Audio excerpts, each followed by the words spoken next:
Hello everyone, this is Lala, and obviously you can see what this video is by looking at the title of it, and it has been no secret that I've been covering the challenge for the last several months, and with every show that I cover, whether it's Big Brother, Total Drama, or when I eventually get to Survivor, I always do game player rankings. And the format for the two shows that I've done it beforehand are very easy and simple. But with the challenge, I've been struggling with it because it isn't like any other show. With one, it's about eliminations, either winning eliminations, getting to the final. There are very rarely any vote out. And unlike those other shows where it's a lot more about the strategic element, here it's a lot more about the competitive element as well. And in addition to that, a lot of people return over and over and over and over and over again. There are some people who have done this show for over 20 years. So that's a lot of data to really look into. And because they're returning over and over and over and over again, it isn't like you're just ranking one-timers or two-timers. A lot of these people have done 10 to 20 seasons, so it's very overwhelming. And then I figured out, and I was dealing with how am I going to rank people who only did 1 to 2 seasons and compare it to people who have done 20 seasons over 20 years. And how am I going to rank people who have done shows in the early years, where it's a completely different format, compared to people who've only done the more recent seasons, or do compare either of them to people who have done all 4 eras. So I came up with a way to do it where I'm only going to rank people who have done at least 3 seasons, since I think 3 seasons is enough of a data reference to look at the pros and cons and pick up the generalities regarding someone's game, and that's when they usually get out of the rookie stigma to become veterans and to have their own way of implementing this game. I'm also dividing it by era because some people only played in the earlier eras where there are big team challenges. Some of them where there are barely any eliminations or there weren't any eliminations at all, and it's easy to compare them to people who did seasons in the same time frame as them. And obviously, I'm going to divide them by male and female. So I'm not going to be ranking women in this video, and when I'm ranking the woman, I'm not going to be ranking men. It's just easier to make it that way, especially since most of the seasons they have the men competing against the men and the women competing against the women. So I'm just going to continue that here. Looking at the people in each era, and they share the same gender, it will be interesting because some people who started in Era 1, they either only competed in Era 1 or they competed in Era 1 and a bit in Era 2, where others competed in all 4 eras, or some people who did a few seasons in Era 1 and then started doing All-Star seasons. That will be very interesting to look into, and that's kind of just how I formulated all of this. So, with the 3-season criteria rule that I have established regarding the Era 1 men, I was able to create a list of 26 Era 1 men that I will be ranking for this video. I decided to start with the Era 1 men because 1, they're from the first era, and 2, all the Era 1 men from season 40 are out, so all the information is fresh and I don't have to wait until the end of the season to rank them all. So here's how I'm going to break it down. So I'm going to look into competitions. So this is stuff like the dailies, the eliminations, and the performances in the final. So things that will cause someone to decrease is if they have many early boots. And for this specific ranking, I'm going to consider the bottom 2 people or the last 2 people out of the entire cast, or the people who are either last or second last out of the entire cast, or the first or second boots on a cast in a season. Those are the people that I'm considering to be early boots for this criteria. So it's the first 2 people out of a season. I am also going to look into the finals that were won, so the amount of finals you won, the finals that reached, so people who made it to the final, whether they won or lost, and people who were close to the final. And regarding to the close to the final criteria, I'm considering these to be people who are either booted in the round or the second to last round right before the final. So if you're booted right before the final or the second to last person to be booted before the final, you will fit into the close to final criteria.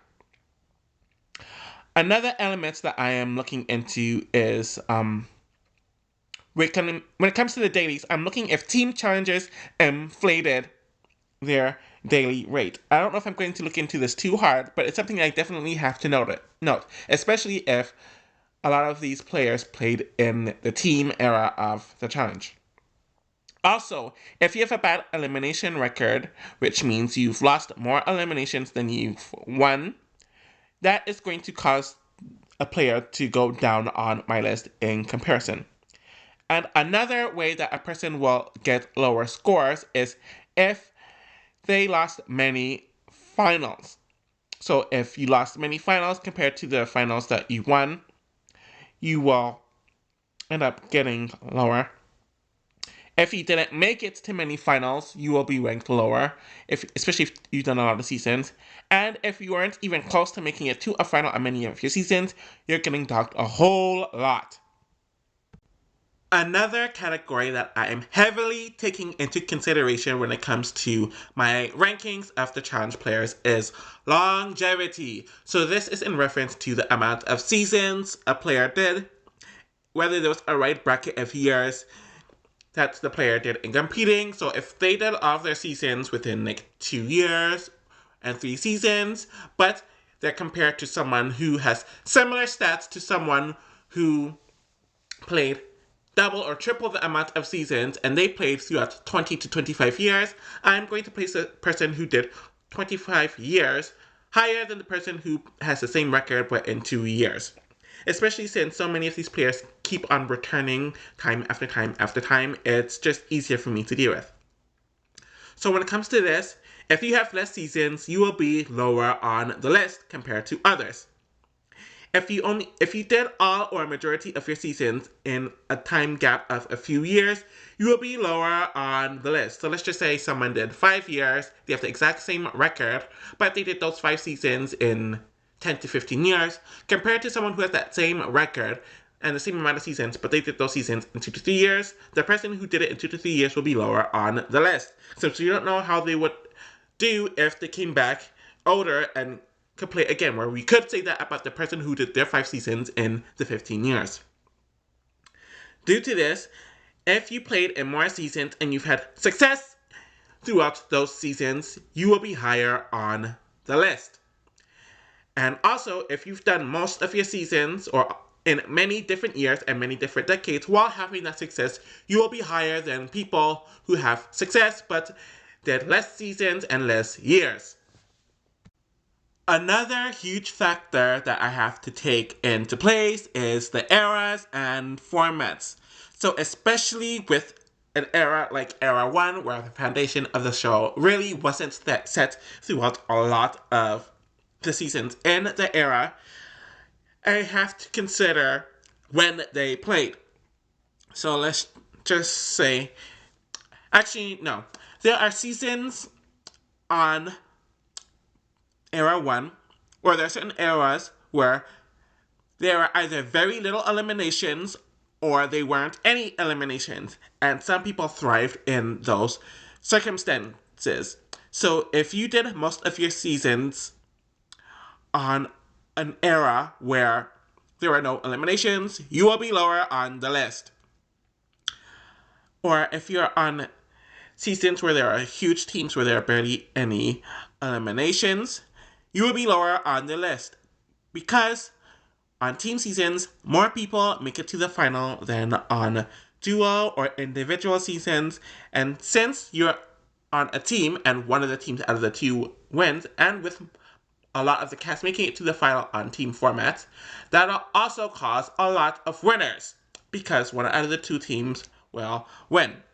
So, if you won or did well on a team season and you've really only played team seasons, you will be lower on the list in comparison.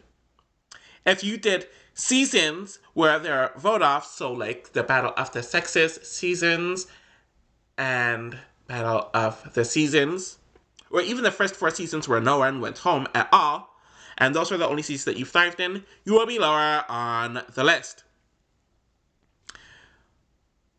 A lot of the seasons from Era 3 and Era 4, heck, even some of the Era 2 seasons, had either duo/pair or individual seasons, and these are the seasons that are harder because more people get eliminated to make it to the final, and there's only one pair that wins, or one person per gender that wins, or one person overall that wins. So it is much more competitive, and with a lot more of the modern seasons being in either of these two formats, and the modern seasons are harder than the earlier seasons. If you thrive on duo or individual seasons, you'll be higher on the list. What's interesting is that on certain seasons, so like the Battle of the Sexes seasons and Battle of the Seasons, the first one, while there were no eliminations, you actually had to compete for your spot in the final, and there were a lot of people who were eliminated. So you can look at those seasons and focus on the competitive element as well. So that's kind of a counterpoint towards those specific seasons and what I mentioned as to why I would rank them lower. Also, the last point I have to mention is that if you thrive in the modern seasons, you will be higher on the list. If you win modern seasons, you will be higher on the list, since it's much harder to win those seasons because more people go home, less people make it to the final. The challenges are harder, you are filming for longer, it's just a lot harder to win a modern season compared to an older season. The last point is something that I'm definitely going to consider, but nowhere near as much as the other 3 that I've mentioned, is politics. So this involves the alliances that people were in that caused them to do well on their seasons, potential political moves that they made throughout the season, and also you avoiding eliminations due to the good politics that you found yourself in is definitely something that I am taking into consideration in the rankings. So at dead last, which is 26th place, is Jon Brennan. I really don't have much to say about him. He was only on 3 seasons, which were Road Rules All-Stars, Battle of the Seasons 1, and the Inferno 2. Obviously, 3 seasons is the minimum to be qualified for this type of ranking, so he barely fit the minimum. But just looking at his catalog, he didn't accomplish a damn thing. Road Rules All-Stars isn't a competitive season.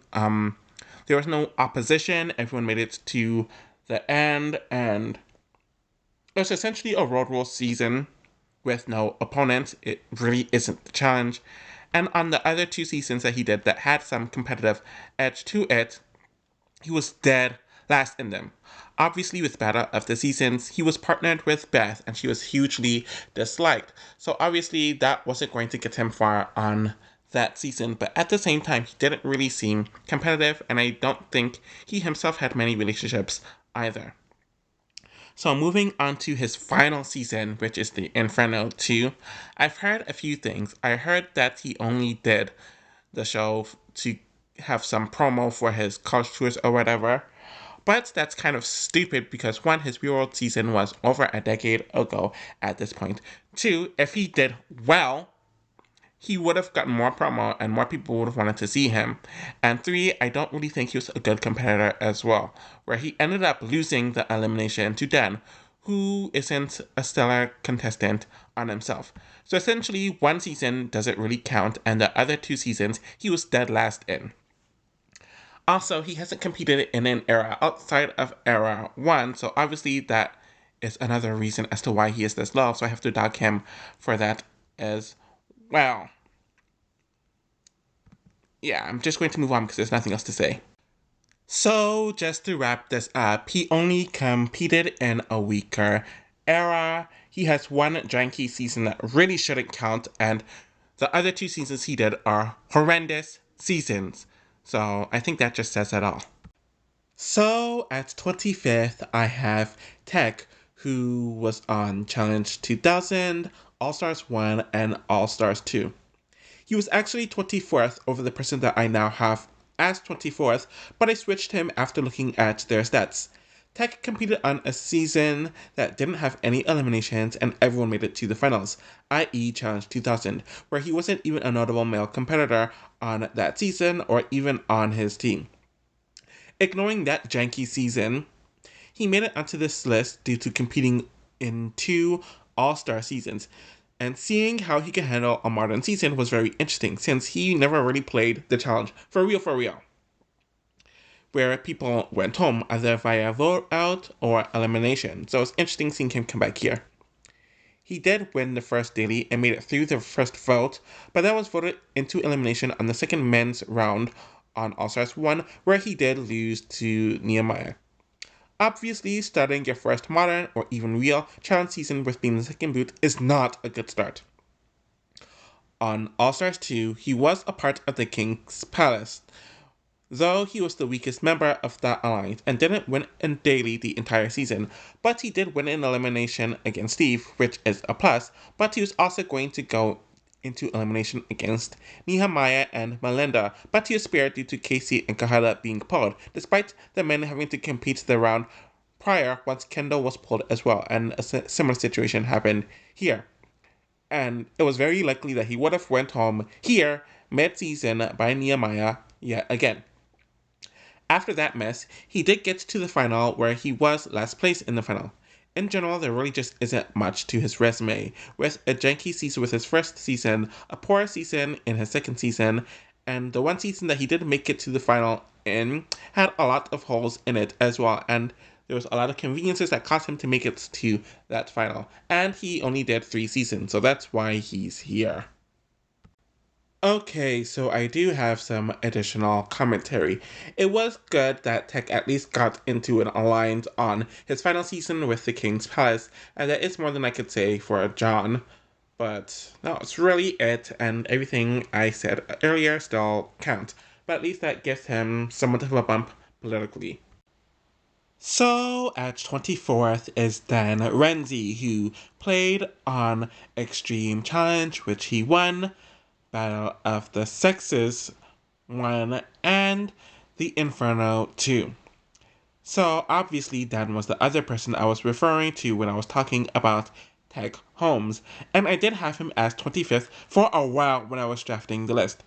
Despite Dan literally only doing Era 1 seasons, which is a huge dog against him, which played into his placement, I thought that he had less holes than Teck did during his career when I was comparing the both of them, despite them actually having similar stats.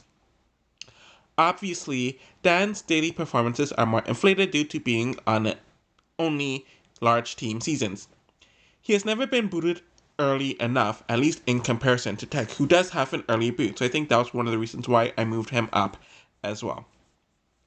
His first season, Extreme Challenge, is a weaker / janky season due to no one going home, unless you're Ayana, and he was one of the weaker people on his team, though he did win an MVP on the season, though I think that was due to his resilience more so than him doing well. If I remember correctly, that was during the military challenge, where he kept on trying despite not really doing well.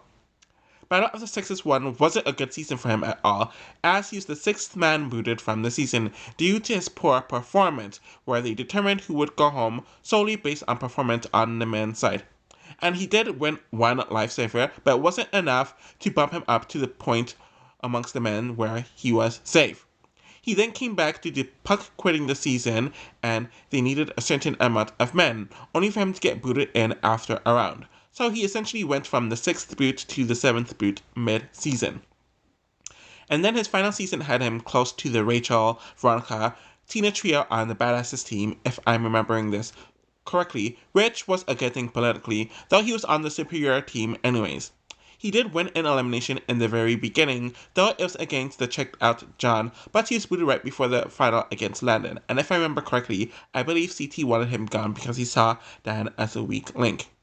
So, Dan really didn't accomplish much during his time on the show. He never made it to a final on a season where people were actually eliminated on, and the fact that he only competed in Era 1 has him ranked here.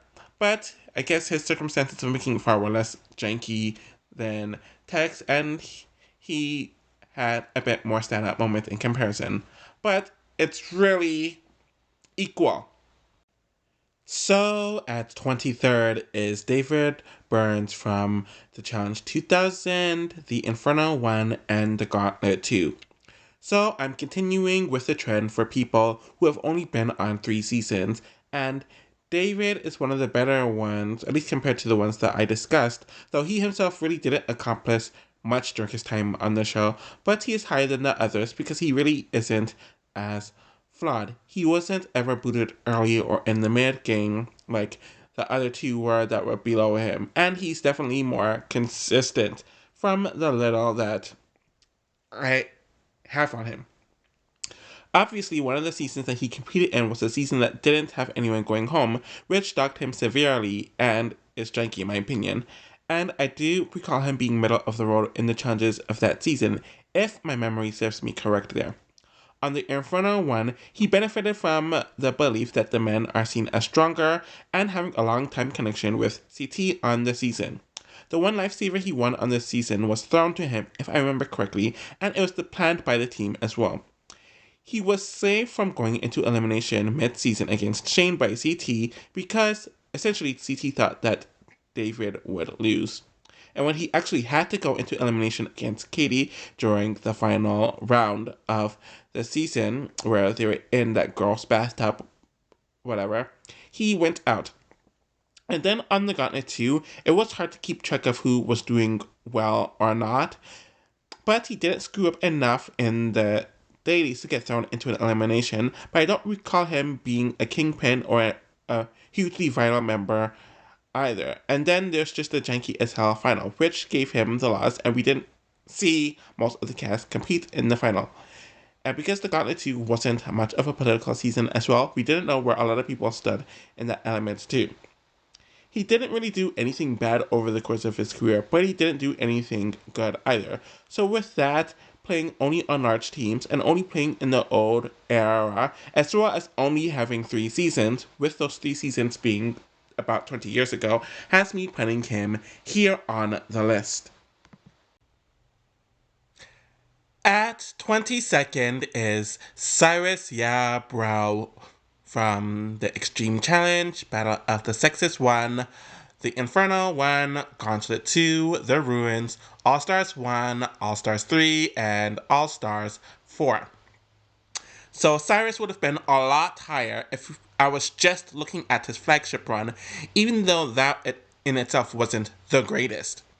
The one season that he won is a season where no one went home, and I consider it to be janky, since it barely is the challenge, but he did win 2 lifesavers on the season, and I will say that he's probably one of the better performers on that season and on his team.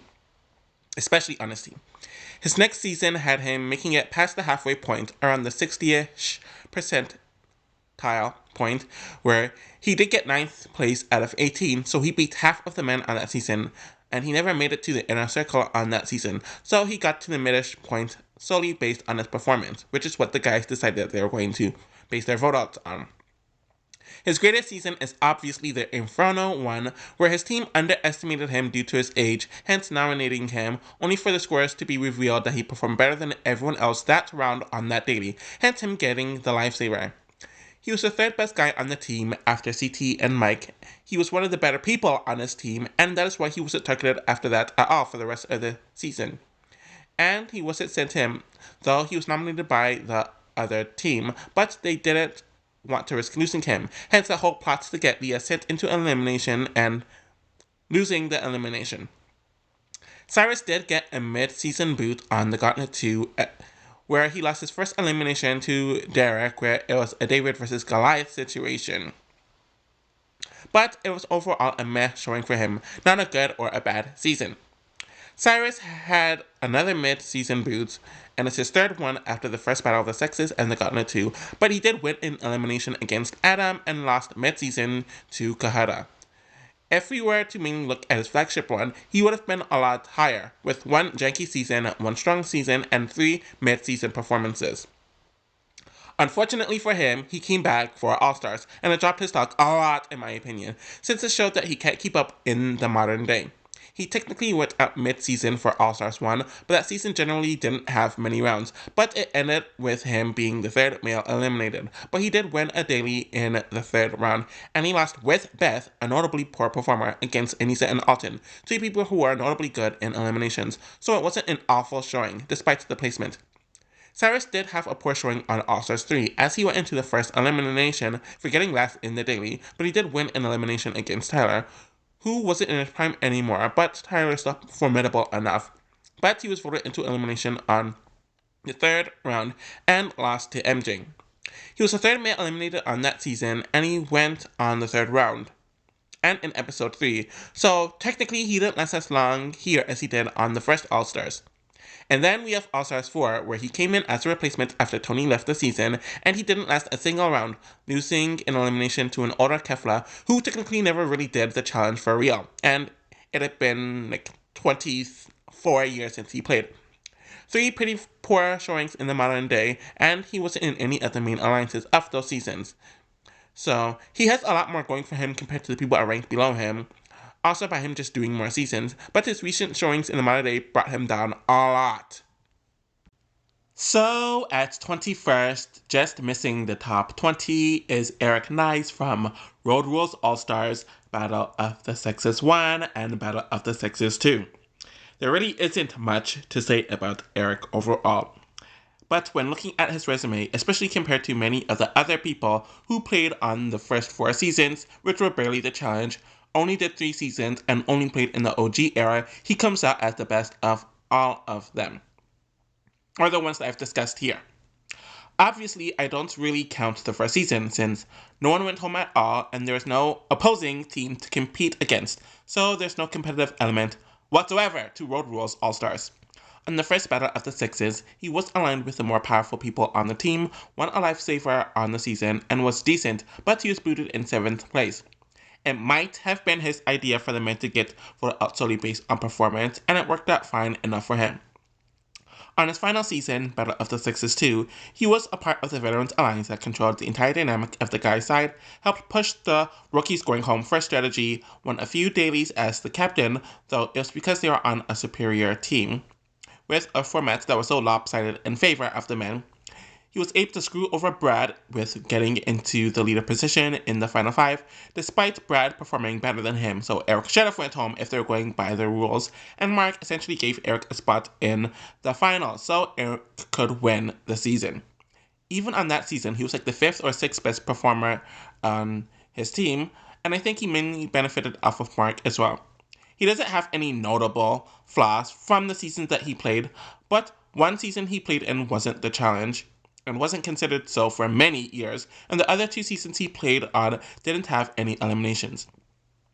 We haven't seen him outside of a Battle of the Sexes environment that clearly benefited the men, and he's so insular to the era he played in, or even the format he played in, which is Battle of the Sexes, where I can't put him any higher, and his grades isn't as high as some of the other people who also thrived mainly in this era either. So, at 20th, I have Adam King, who competed on Battle of the Sexes 2, the Gauntlet 2, the Gauntlet 3, the Duel 2, the Ruins, and Rivals 1.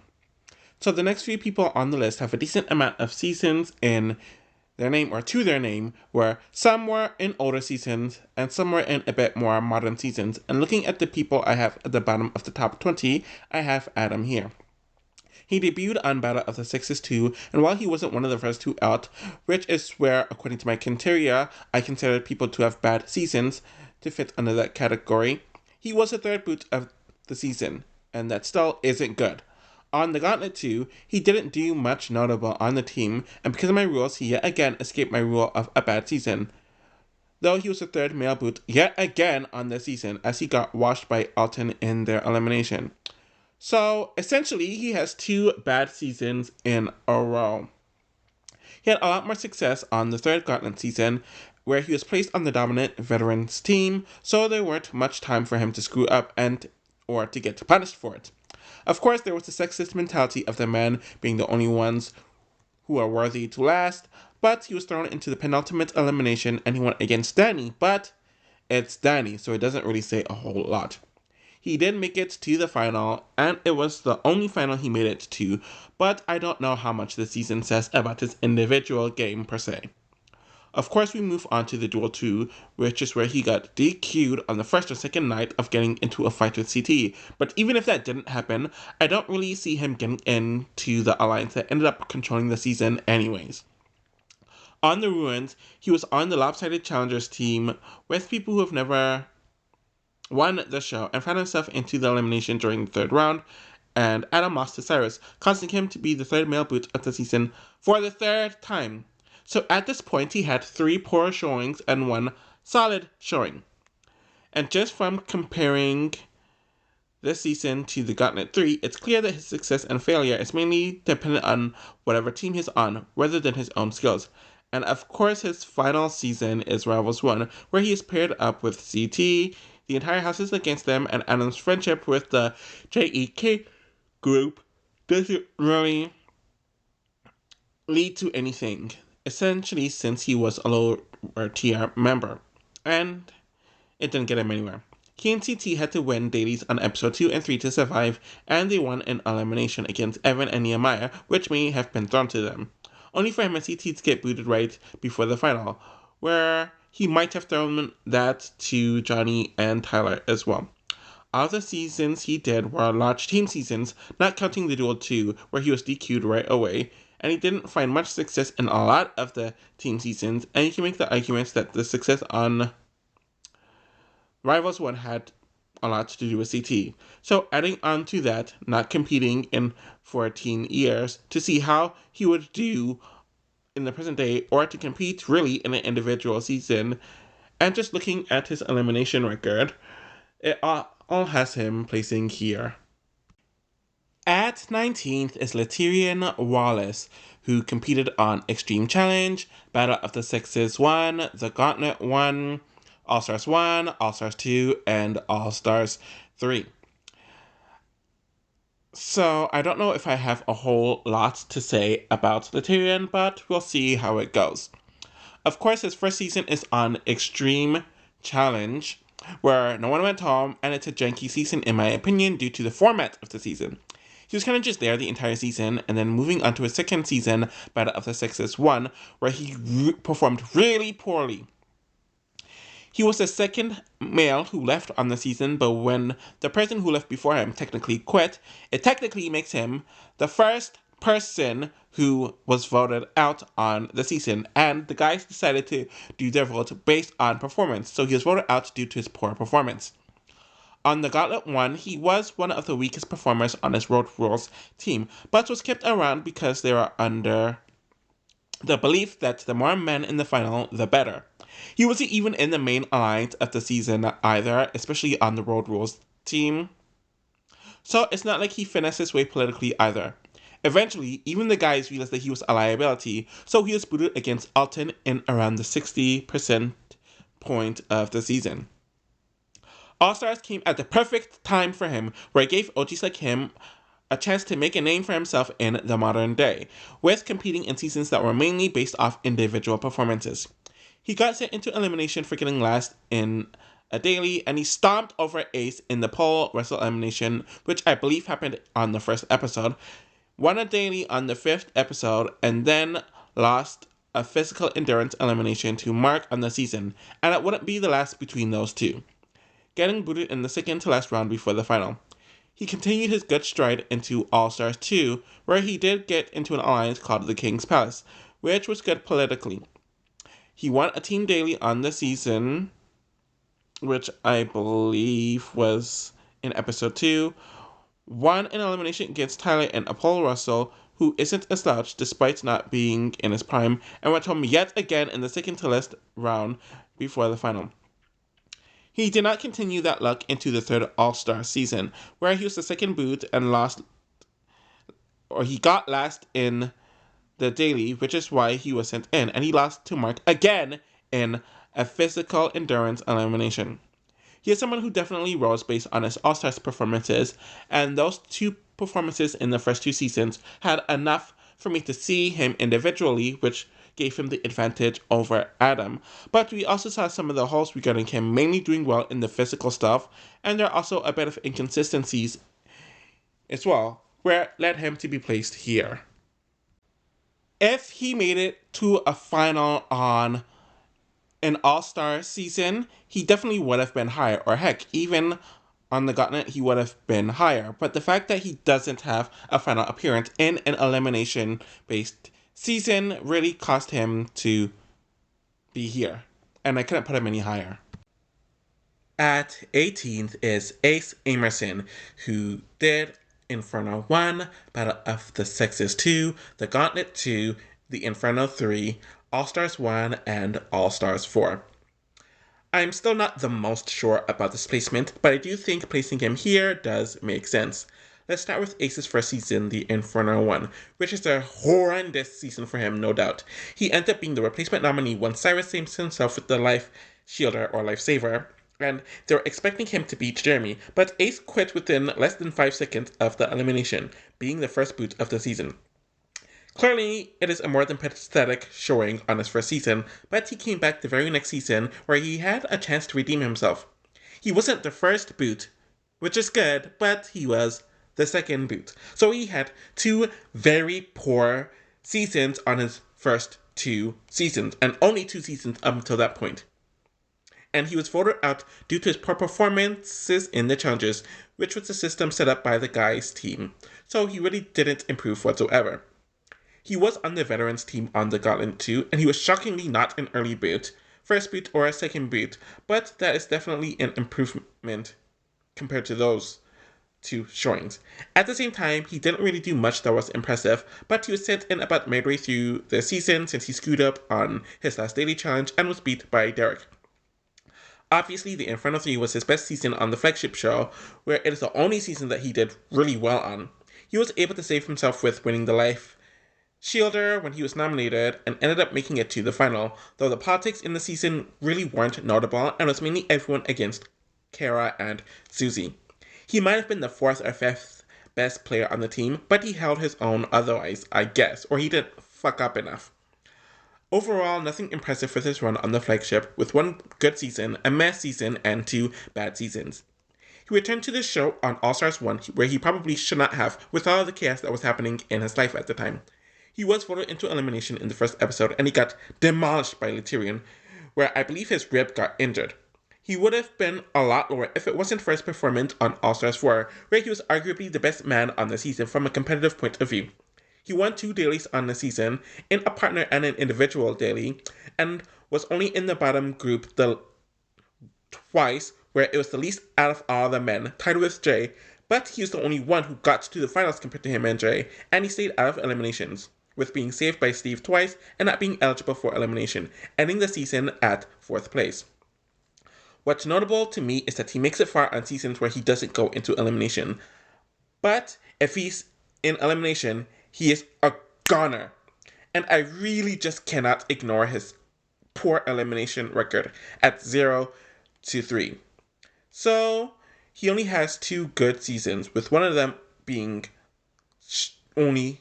the only one out of the 2 that was actually a strong season, and 4 poor seasons isn't really a good record. Or I should say, 3 poor seasons and 1 mess season, but overall it's not a good record, but it's still more impressive than most, if not all, of the people below him.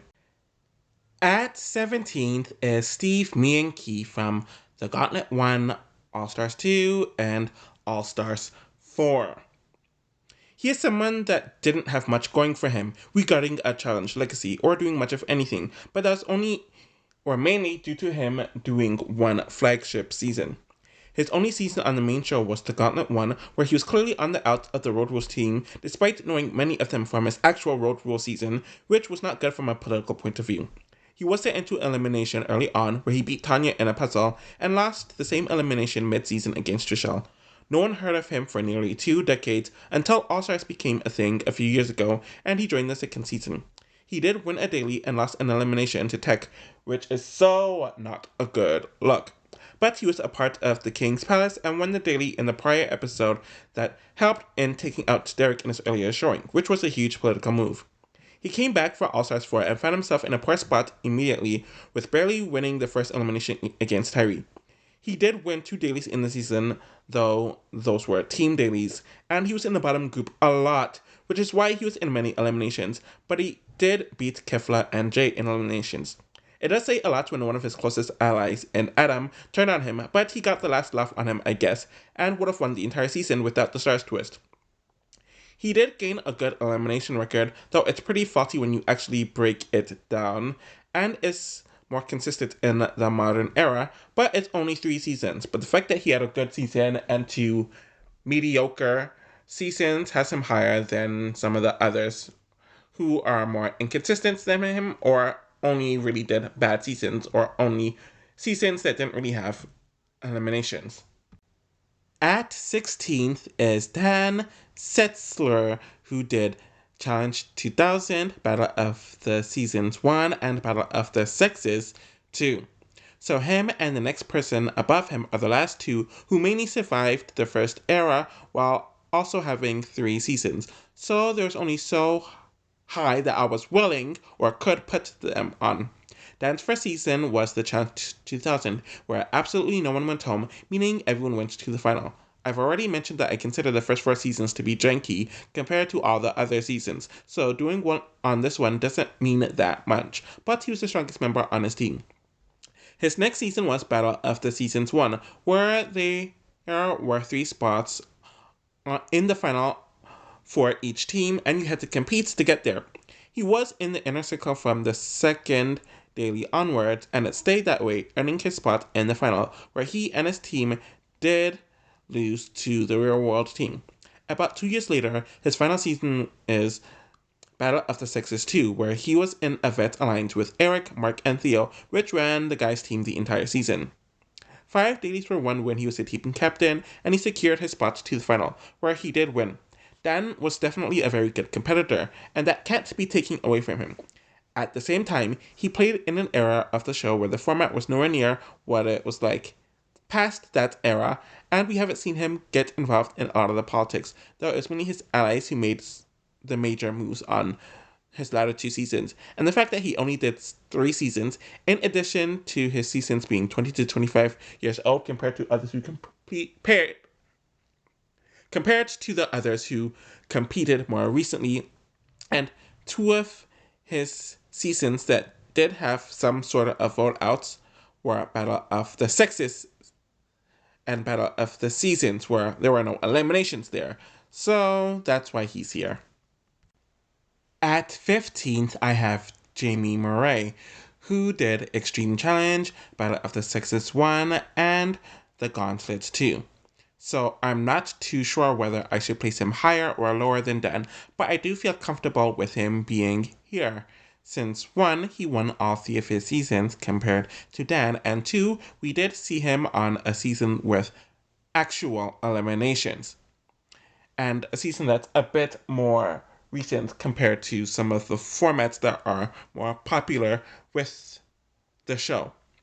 Of course, his first season is Extreme Challenge, where, as I mentioned, I barely consider it to be a challenge season, and this is one of the last people on the list who played in the first 4 seasons, where I clearly docked them for him because it really doesn't compare to anything else, and he was one of the better competitors on his team, and the overall season. So he got a win there and came back for Battle of the Sexes 1, which obviously worked in the favor of the men with the format. He was in the inner circle for literally the entire season, and the votes were based on performances within the guys' team that definitely benefited him for sure, as he was the top guy. This caused him to get a relatively easy but impressive win, which is his best season in my opinion. Jamie's final season is the Gauntlet 2, where he was placed on the rookie team despite being a vet, and he did 2 seasons prior. There really isn't anything really notable about his performance on this season, at least from my recollection, but he wasn't enough of a liability to be thrown into elimination, since that is how Alton was basing his elimination components or competitors on as captain. Even amongst the rookie team, he was overshadowed by Landon, and especially Landon in the challenges, but he held his own, and he wasn't considered the weakest, so Alton never sent or asked him to go into elimination.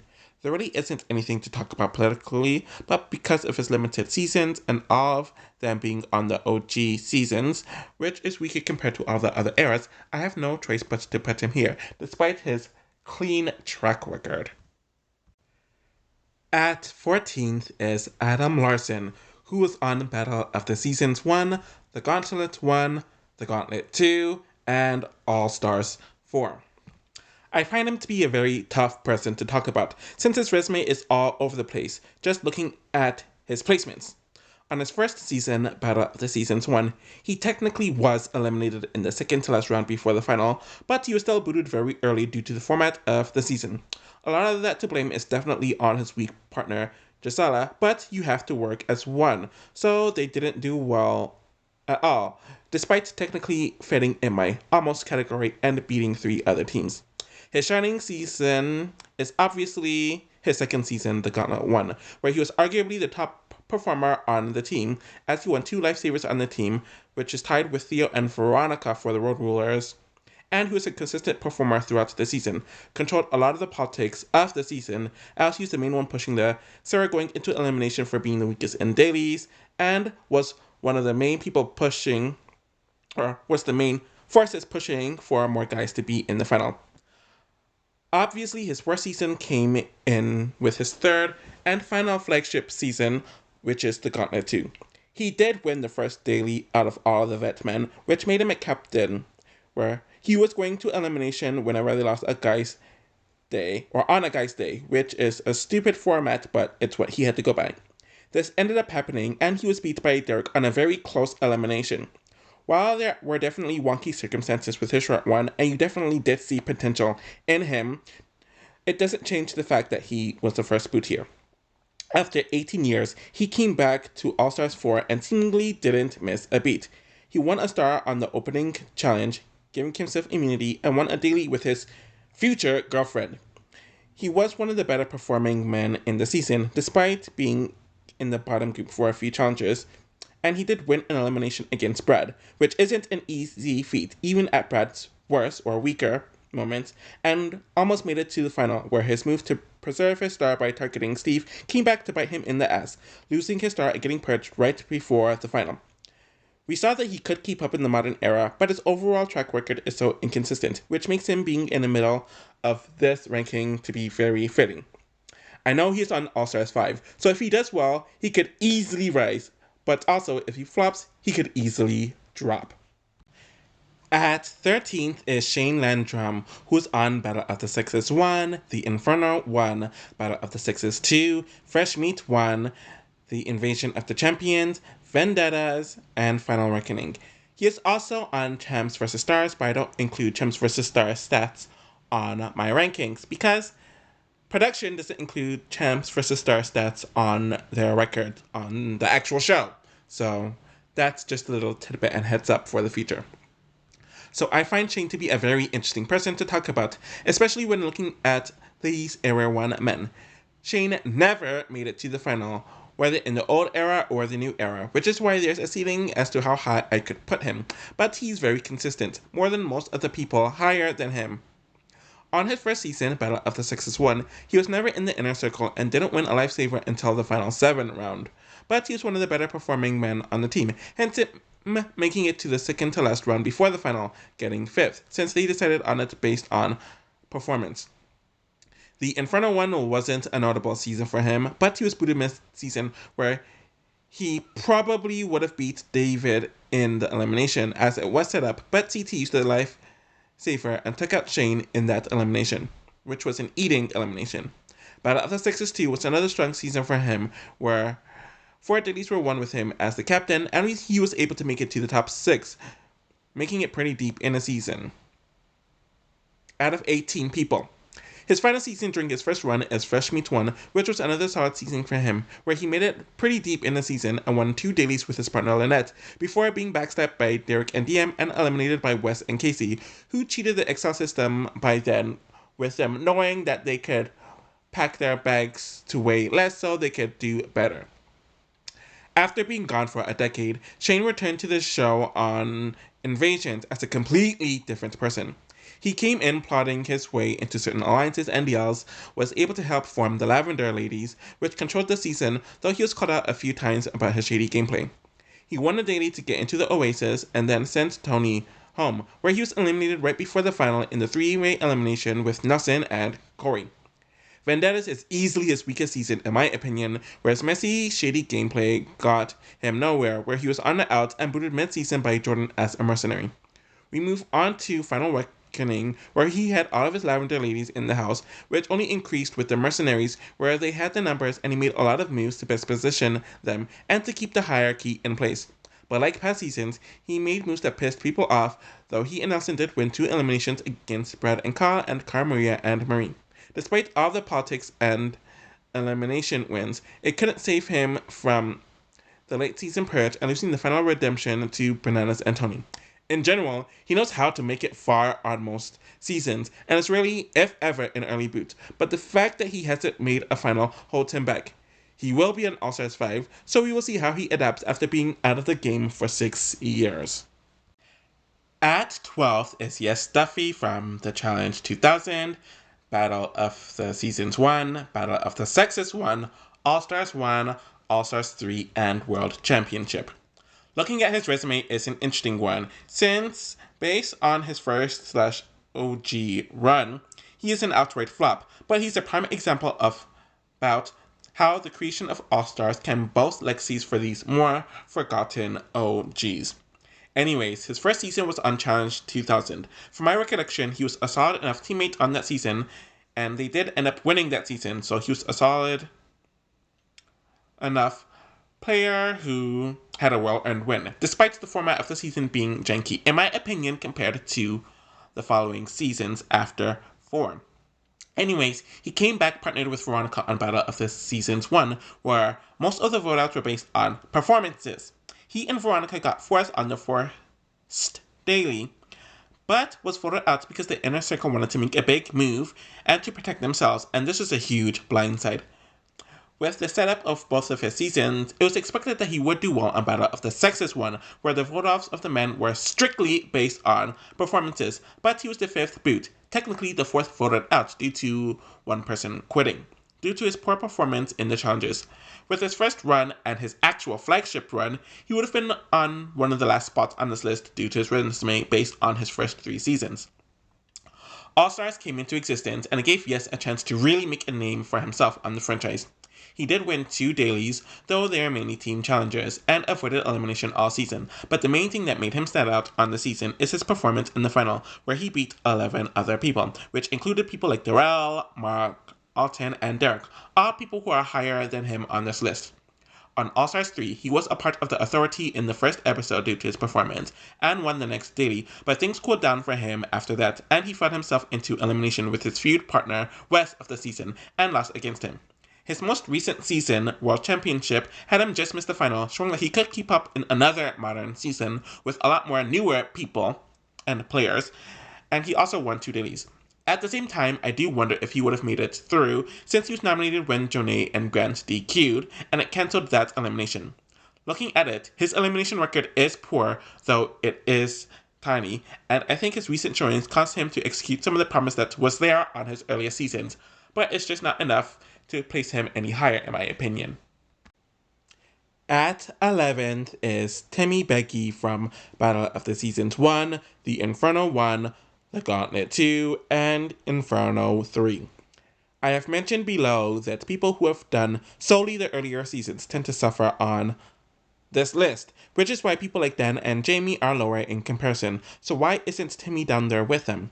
I think the main difference between him and them, in my opinion, is that he's a leader, which I didn't really get from either of them, and he wasn't on the first 4 seasons, which I consider to be pretty janky when it comes to looking at competitiveness and the political element. On Battle of the Seasons 1, he was in the inner circle the entire time and assisted Emily in making some of the big moves in those early vote-outs, which was interesting politically to see him micromanage. They were able to hold their spots together and were able to be the runner-ups on his first season, winning a few of the dailies later on in the season.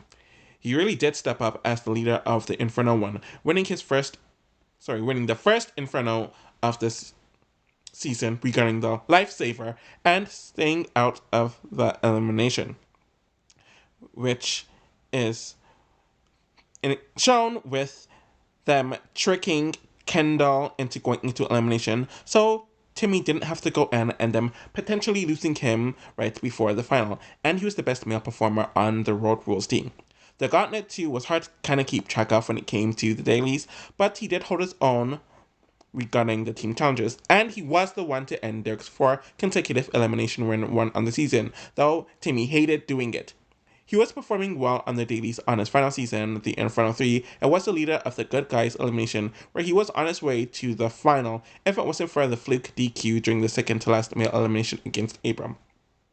He was a very good competitor during Era 1 and the first half of Era 2, and I think the fact that he was on the first half of Era 2 gave him a bit of a bump, though we didn't really see him in anything that wasn't a huge team season, since we didn't see him in a paired season and we didn't see him on an individual season. And as some of the smaller resume people keep on doing all-stars to make bigger profiles of themselves and having success, I could easily see him going down on this list as time goes on, though he is just missing my top 10 here. Entering the top 10 at 10th is Mizanin, who competed on Battle of the Seasons 1, the Gauntlet 1, the Inferno 1, Battle of the Sexes 2, and the Inferno 2.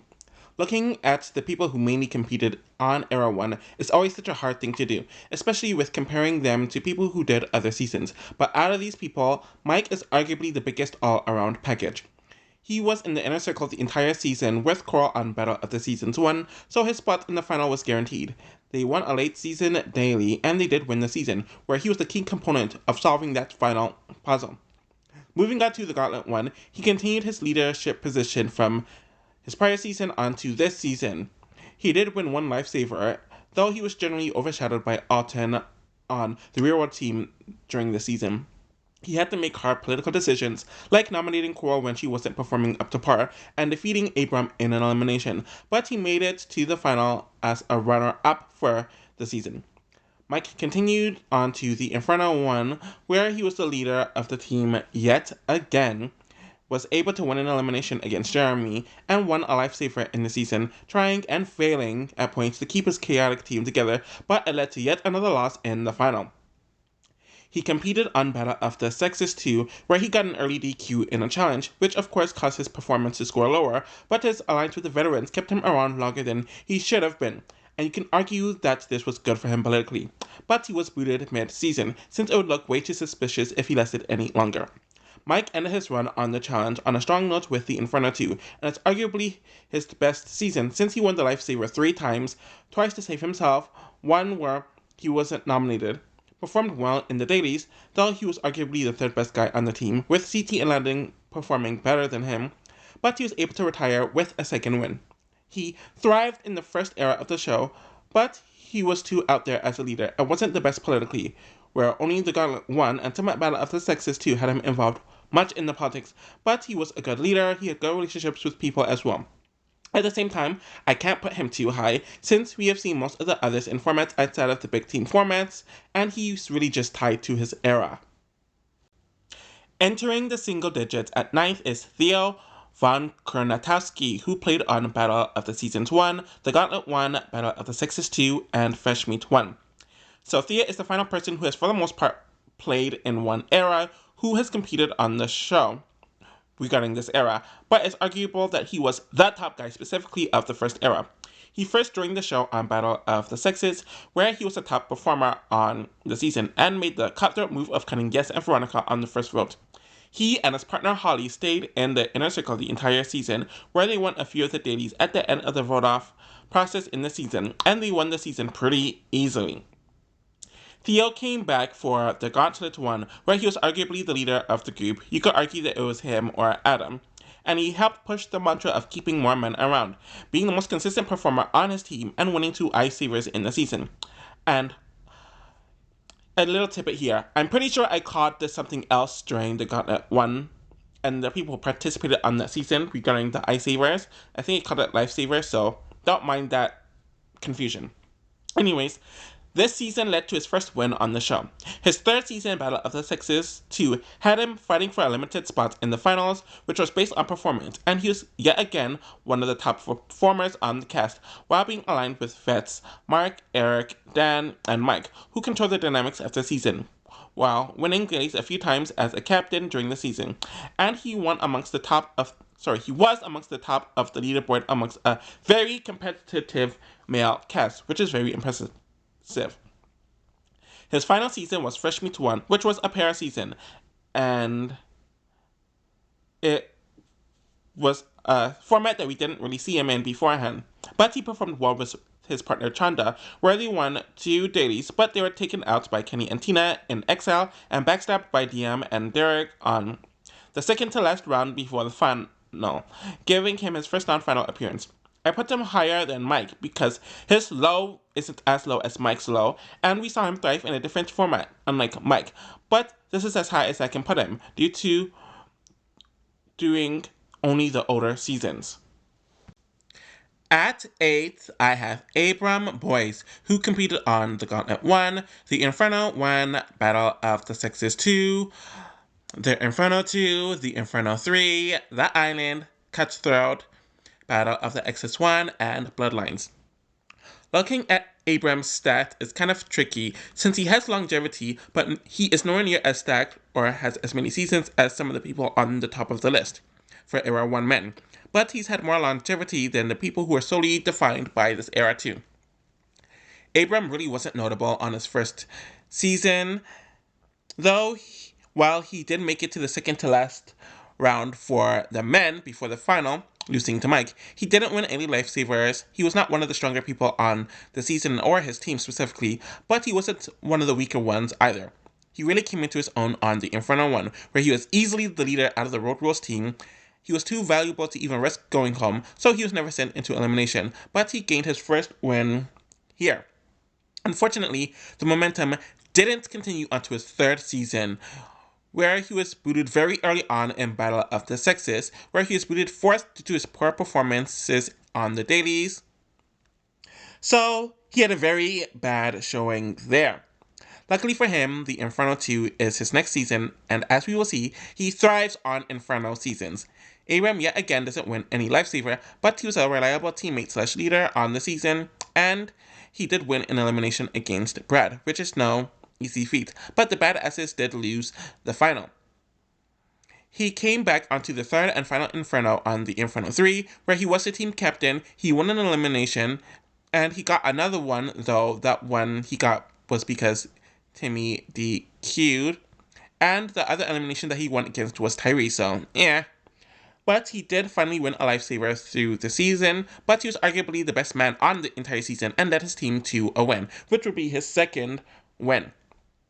He was a bit more inconsistent with his appearances after this, where he did return to the island, but had to go home early due to a work obligation that came up, hence him asking to get voted out. But even then, he almost stayed because people liked him that much, and they also hate Bananas so much. If that didn't happen, I could have easily seen him being an end gamer or at least winning the season. So it would take a few seasons for him to return, but he doesn't miss a beat whatsoever on Cutthroat, where he led the great team to win 5 out of the 9 challenges in the season, but he and Sarah DQ'd in the final, where they probably would have easily won the season outside of that. At the same time, we did see him make a dumb political move, like sending in Laurel, the strongest woman, in elimination over Car Maria, where things could have easily went wrong had Laurel went home there. He came back with Car Maria to be paired on Battle of the Exes 1, where they really did nothing notable on that season, performance or allegiance-wise, and were booted at the mid-season point of view, or portion of the season. His final season came on Battle of the Bloodlines, where he was brought in with his brother as Tony and Shane replacements a third way through the season, and he was on the winning team and contributed very well to that team, where his brother lost the elimination that they eventually went home on, meaning Abram had to go with his brother. We did see him in more modern seasons compared to many of the others, and he is a great leader as well as great in the group format, but he isn't as strong on other formats, and his political game has never been the strongest. And that only weakened as the seasons went on, as he blew up that Car Maria Thomas alliance, which would have benefited him, but obviously due to the personal elements to it, you can understand why that happened. He doesn't have the highs of the people above him, but doesn't have the lows of the people below him. At 7th is Alton Williams, who played on the Gauntlet 1, the Gauntlet 2, the Inferno 3, Battle of the Seasons 2, and All-Stars 1.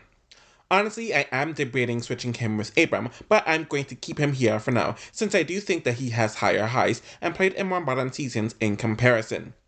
Alton debuted on the Gauntlet 1 and immediately made his presence known from a competitive point of view. He won the most ice savers of the season with 4, won a physical elimination against Laterrian, which really wasn't as much of a brag, was easily the best man on the real world team, and was arguably the best man overall on the season, but his team didn't pull out the win. Of course, his shining season is the Gauntlet 2, where he won the first competition to be a captain, and kept it, unlike Adam, led a bunch of his team to wins in the dailies, and won eliminations against Danny, Adam K, and Jeremy throughout the season, though when you look at those opponents, they're not the strongest competitors, but his performances in those eliminations was great and stand out. There really weren't any politics, since he and Landon does not like politics, and he decided to send in people to face against in the elimination based on their lack of performances, while actively discouraging alliances. Anyways, he did get his only win there, and he came back to or on the Inferno 3, which was a strong season for him, but it paled in comparison to his first few seasons, and because of that, some people see it as bad, which is ridiculous. But he made it to his third final. He was one of the better men of the season, though Abram definitely outshined him overall, but the good guys did lose the season. He wouldn't return for another 5 or so years, where the dynamics of the show and the cast completely changed, where he really just couldn't keep up. Due to this, he needed to politic in order to improve his position, and he did not do that at all. He pissed off the San Diego team, who were in power, told New Orleans to throw them in, only for him to not volunteer, forcing Dustin to go in, and told everyone that he wanted to go home throughout the season, where he most likely did throw the elimination that he was in with Nanny against Marie and Rob, relatively late in the season, but not enough to fit in the almost finalist category that I've established, since it wasn't in the last 2 rounds before the final. He came back a decade later for All-Stars 1, where he did not perform as strongly as he did in his prime, and he gassed out on one of the dailies. It was an okay season, where he did beat Beth and Syrus in elimination against Anissa, with Anissa, my bad, which honestly doesn't say much, and he did make it to another final, causing him to make it to 4 out of 5 finals, but he got 6 overall, while there are 12 people in the final, and 4th out of the men. He's still a good player, hence his placement, and we did see him in more modern seasons and more modern formats, but he didn't adapt his mentality and gameplay to the modern eras. His biggest successes were mainly on big team seasons, and his lack of politics hurt him. At 6th is Landon Lueck, who played on the Inferno 2, the Gauntlet 2, the Duel 2, and Fresh Meats 2. I'm sure that this is going to be a controversial placement, and honestly, I was going to move Landon up 2 spots since he did play on team seasons, an individual season, and a pair season, where he actually had success in all of them. But the more I thought about it, I didn't feel the greatest about it, since one of the major categories that I am considering in this video and will consider in the video for any future challenge video that's like this is longevity, and I didn't feel comfortable ranking someone who only did 4 seasons in a 5-year time frame above others, and heck, even some of the ones below him, but especially the ones that are above him, who also had comparable primes to Landon, but they're able to adapt in other, more recent eras and keep it going after 2 decades, and being more active politically in comparison, which we just don't have over Landon or with Landon. And his stats as well as gameplay was also very similar to Alton in my opinion, and Alton is right below him. So I just felt more comfortable with putting him by Alton. So Landon's first season is the Inferno 2 on the Good Guys team, and we immediately saw how impressive he was, as he won 4 lifesavers throughout the season and going into elimination to beat Karamo and Dan, though those two really weren't great competitors. But he was arguably the best competitor on his team, and he got his first win. I will say that the Gauntlet 2 is his least impressive season, despite winning the season due to the janky format, and the janky final. But he had the same mentality as Alton did about the alliances and focusing on performances, as he held his own in the season and never went into elimination. Obviously, his most impressive season is ironically his non-winning game on the Duel 2, where he was competing as an individual with a lot of stacked men. He won over half of the missions on the season, 5 out of 9 that he partook in, won an elimination against Isaac, who's meh at best competitor, or really less than meh, but had a close elimination loss to Brad, though some may see that as cheating right before the final.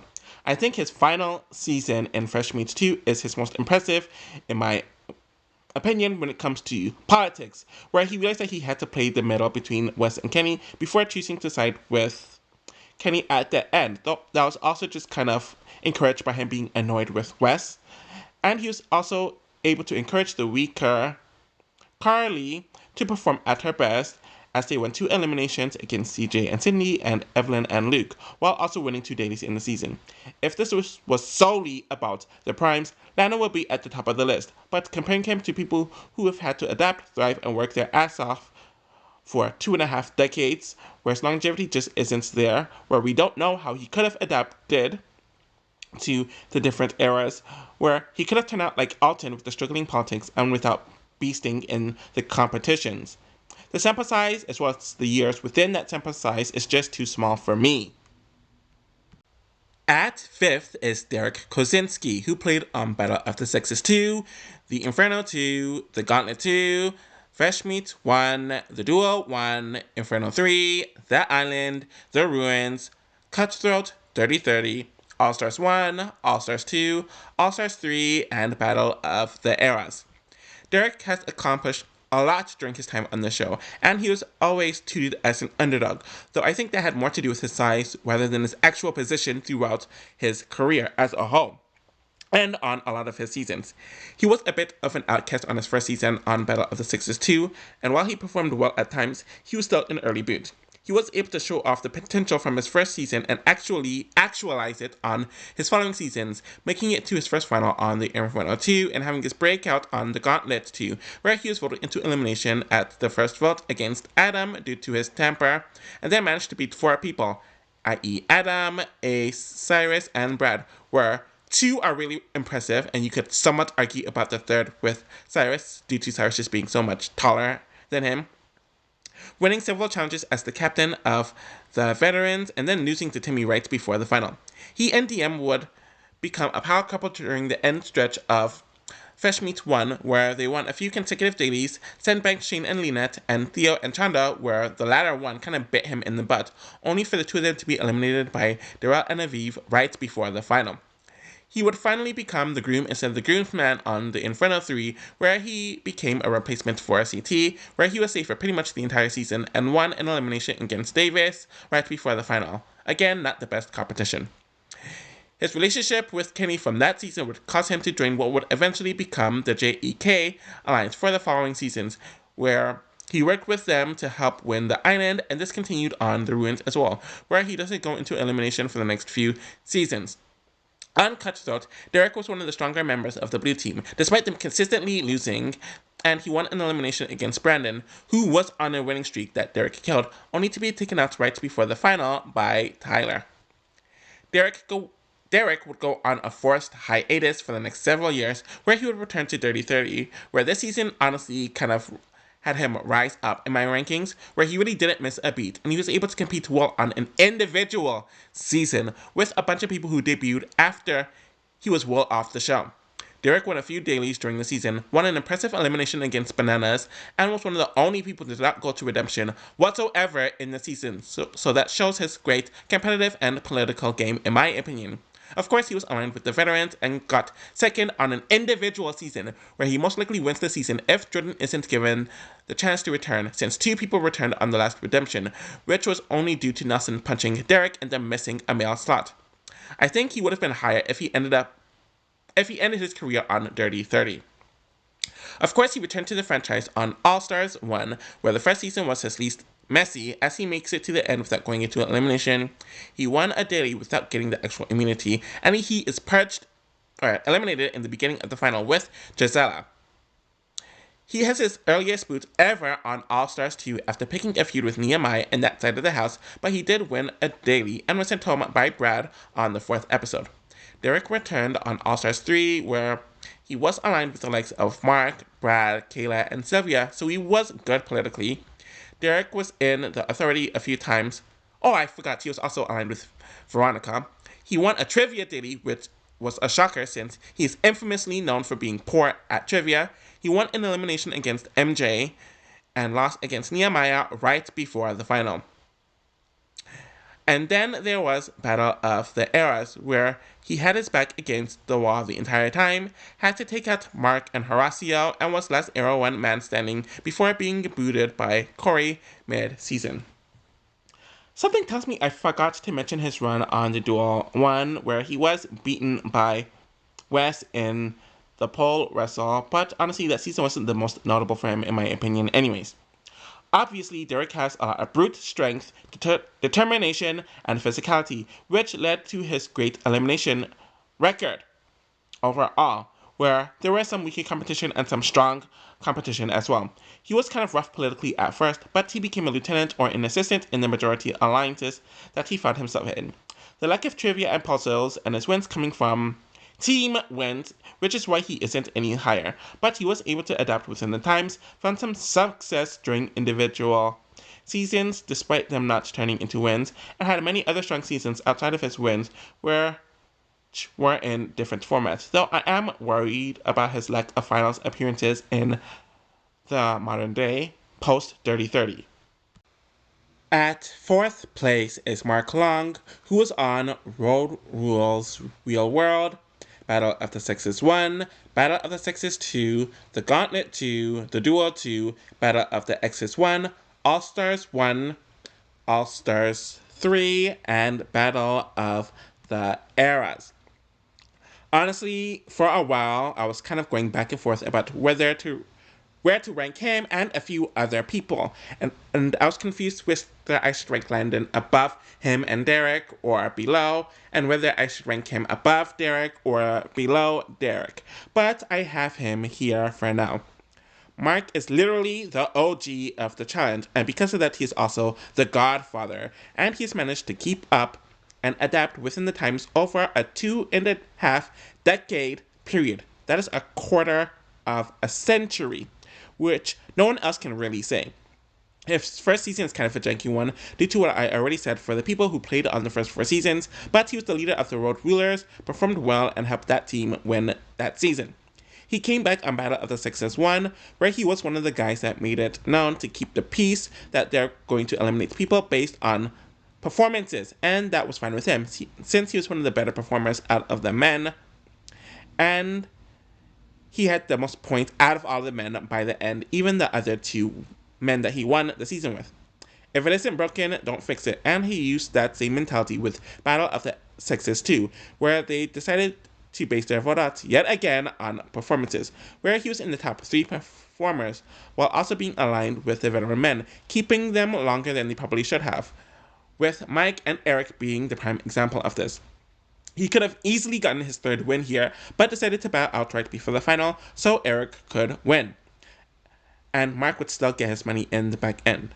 Mark did fine on the Gauntlet 2, but it was kind of hard to keep track of the season for a variety of reasons that I've already kind of just delved into throughout this video. But he did help lead the team, despite Derrick being the actual captain, and he escaped eliminations. And this is the first season that he did that had eliminations, but Derrick would be stupid to choose him to go into elimination. But the vets lost the season, and he retired for the first time. After like 2 to 3 years, he came out of retirement and played on the Duel 2, where he was a part of the dominant alliance with Landon, Evan, and Brad, where they completely controlled the season, partnering with Rachel and also working with the dominant women's alliance as well. He won 2 dailies in the season, performed consistently well in the dailies, stayed out of elimination, where the people going into elimination can choose anyone to go against, and they chose people like Evan because they liked Mark more, and made it to another final. But he got third by intentionally pairing with Anissa and scripting Evan with a win to avoid taxes regarding the money split.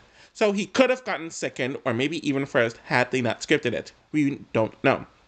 It was essentially the same thing with Battle of the X's1, where he and Bananas ran the game politically together. He won a daily with Robin and could have easily won the last elimination against Bananas, where he would have made it to yet another final, but he threw it yet again due to Bananas agreeing to split the money with him. Mark would retire yet again, but came back after pitching an All-Star spin-off, where he was yet again strong politically and competitively on the first All-Stars, winning 2 dailies, though one of them came with a lifesaver, which he used on Katie. He actually had to go into elimination, where he beat Laterrian, which Laterrian did get better competitively, but there's really no comparison there. Though Mark was essentially forced to go into this elimination due to the rules of that round, and he got 5th overall, which is 3rd out of the men in the final. All-Stars 3 was pretty much the same story, where he was aligned with the likes of Derrick and Brad, and somewhat was a Nehemiah. He won 2 dailies, though one was thrown at him. He won 2 eliminations against Laterrian again, and an impressive win over Jordan, where he actually had to work to get to the end, so yeah, he had to get dirty in the sand, only to get 4th in the final after losing an elimination to Brad. Battle of the Eras had him automatically sent to elimination for getting last in the first daily, where he was sick and lost an elimination to Derrick. So he had his first bad season after 25 years, which no one else could really say.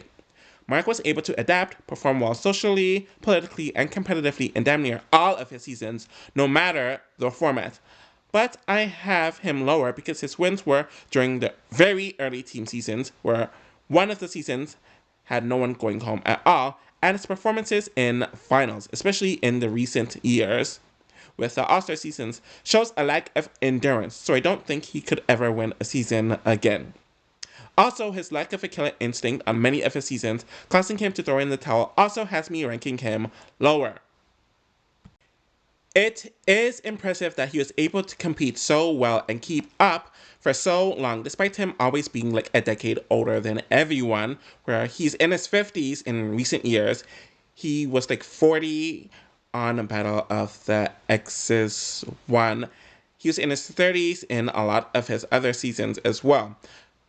But you also have to take into consideration that his age is why he doesn't have as much endurance, and while he is very muscular, he's still competing against people who are much younger than him, and his endurance will definitely suffer due to his age. So that's just something that he can't really overcome, especially nowadays. The bronze prize of 3rd place goes to Brad Fiorenza, who played on Battle of the Sexes 2, the Inferno 2, the Gauntlet 2, the Duel 1, the Gauntlet 3, the Duel 2, the Ruins, Cutthroat, Vendettas, Final Reckoning, All-Stars 2, All-Stars 3, All-Stars 4, and Battle of the Eras. Looking throughout his career, there is a vibe that Brad is the groomsman and not the groom himself, but I do think that he's one of the most consistent men to debut from his era. His first season was Battle of the Sexes 2, where he performed exceptionally as a rookie and was one of the top performers, but was politically outplayed by Eric, not realizing that there was a vet alliance, and they screwed him out of getting to the top 4, despite being a top 4 performer, and they were basing eliminations on performances. Brad remained being a good performer and getting booted soon before the final, i.e. the second last male, on his following 2 seasons. The Inferno 2 and the Gauntlet 2, losing eliminations to Abram and Derrick.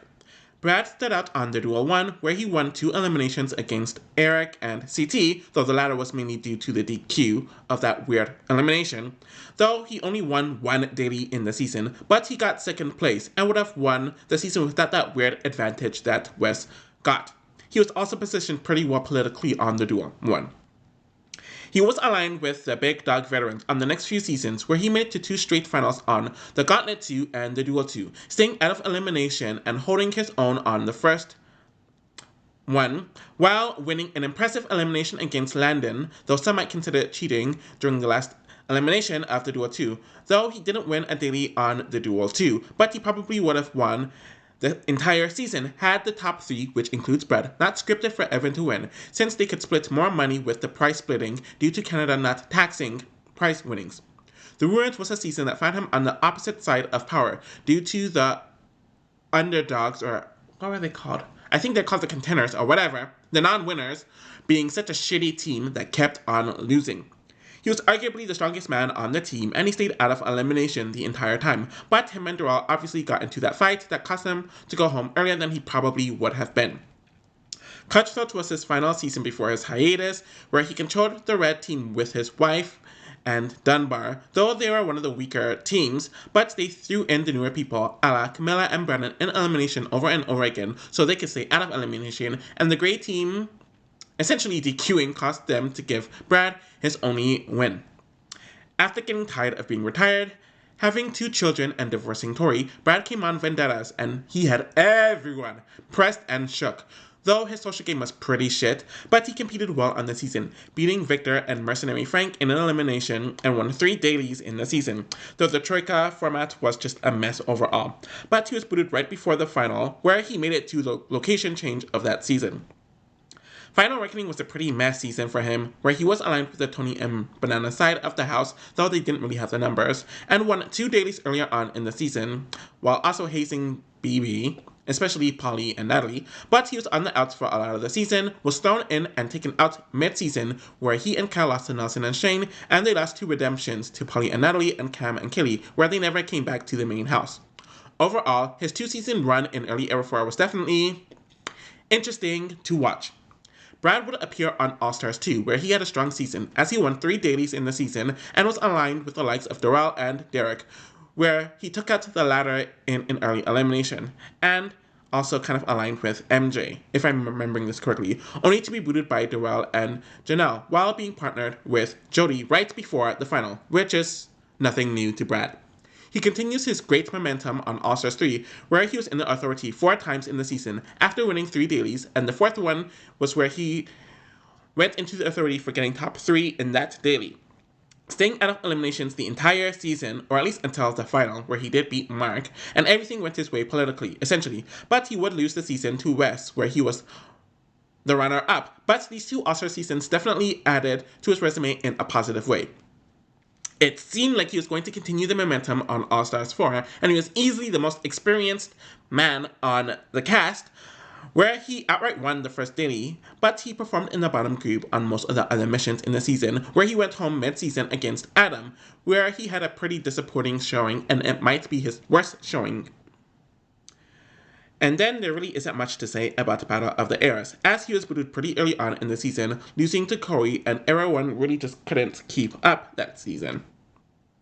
Brad only having 1 win, which isn't his strongest season despite him winning there, is the biggest argument against him, but we have seen him thrive on big team seasons, pair seasons, and individual seasons within many different eras, and he has less flaws than the others on the list, hence him being here.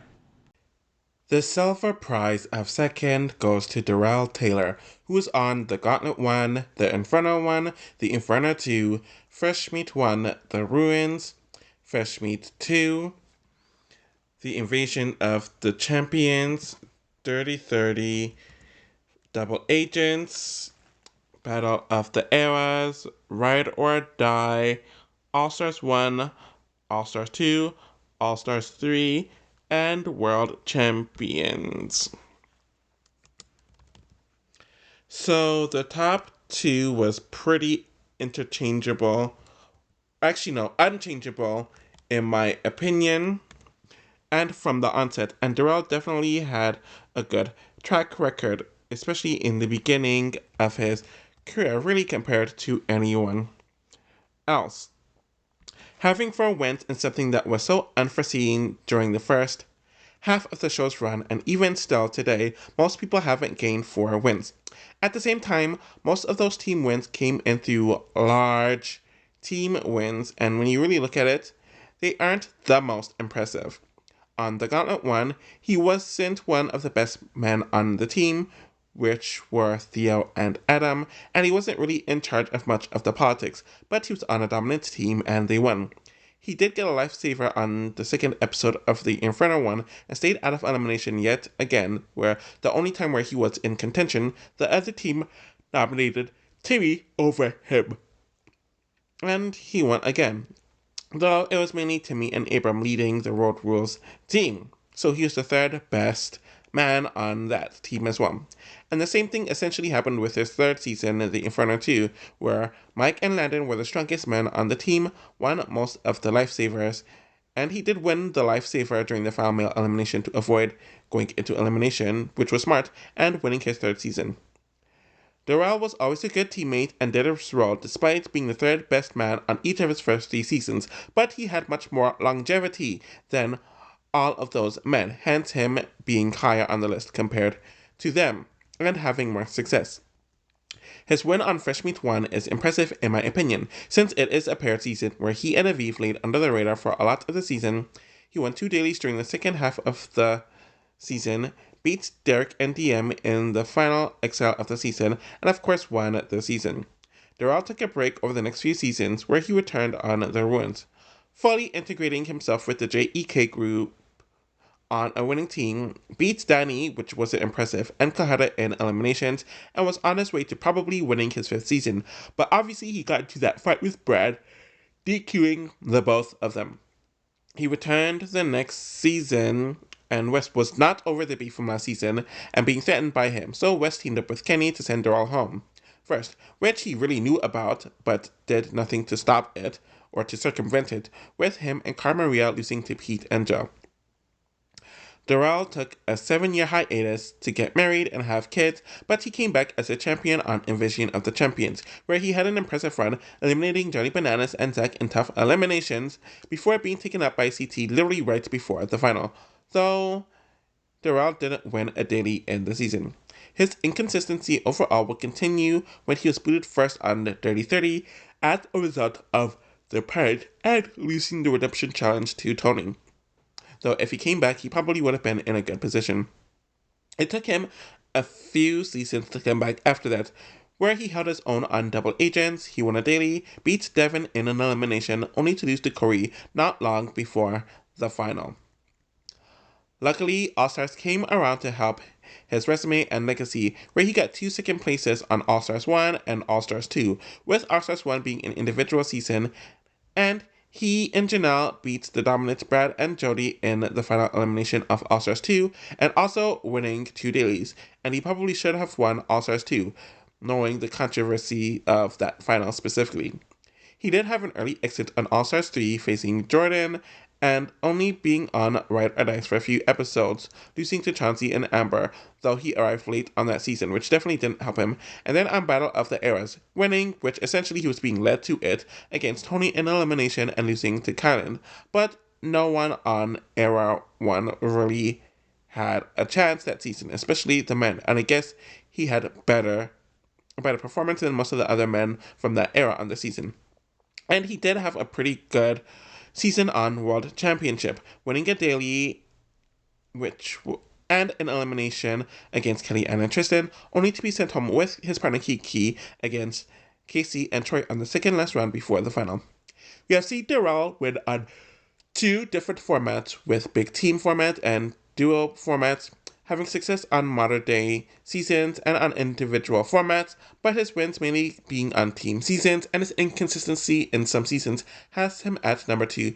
But while he wasn't the best at some of his earlier seasons, and really his politics is mainly just him going under the radar and staying out of the fray, he has more longevity and continued success in all areas.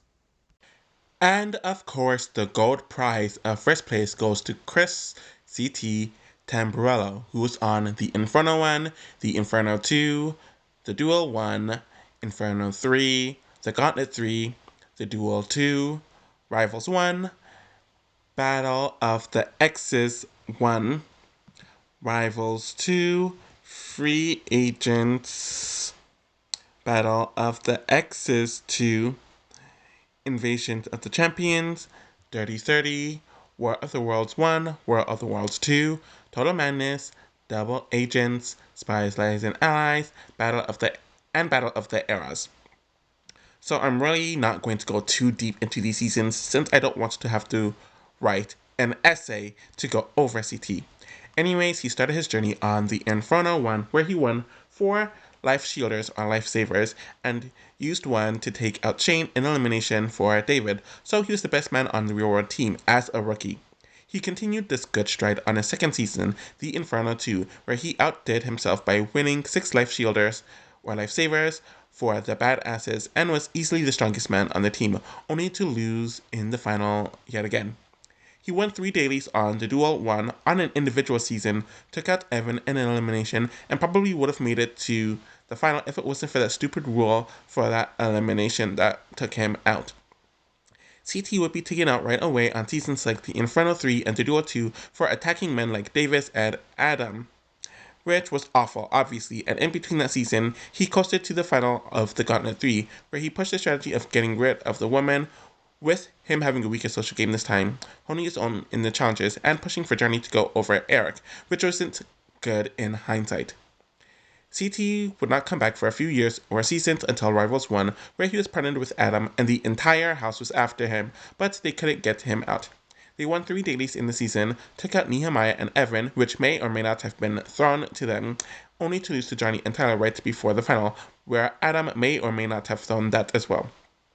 He continued his good stride on Battle of the X's 1, where he was partnered with DM, and they were one of the stronger teams of the season, where they did win the final 2 dailies, though they made questionable choices with those nominations, and they were on their way to winning the final, only to get second, though there's supposedly some questionable stuff about this since that season.